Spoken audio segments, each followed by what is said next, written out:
Hello, this is The Cell Cycle by Jamin Wong.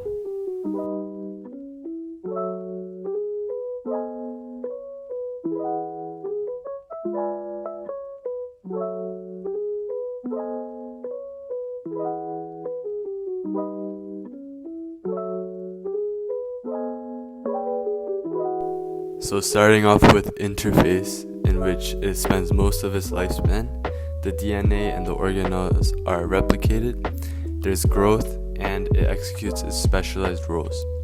As you can see, there's the nucleus, the nucleolus, the centriole, and the chromosomes/chromatin. As you can see, the chromosomes are really small because they're not condensed yet. In prophase, three main things happen. So the chromosomes become more condensed and visible.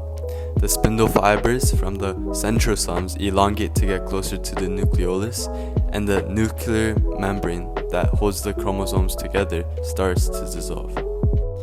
In metaphase, the chromosomes line up in the middle, which is called the equatorial plate, and at this point the nuclear membrane is completely dissolved and the chromosomes are freed and the most visible that they can be in the cell cycle.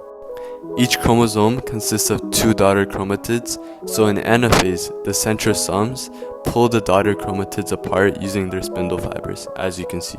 Telophase is the final phase of mitosis, where the daughter chromatids will begin to lengthen and decondense. So after the four daughter chromatids are densely pulled to each side of the cell, the two groups of the daughter chromatids will become encapsulated by the new nucleolus. Cytokinesis is the final stage of the cell cycle, in which the cytoplasm divides and elongates into two new daughter cells. Thank you for watching.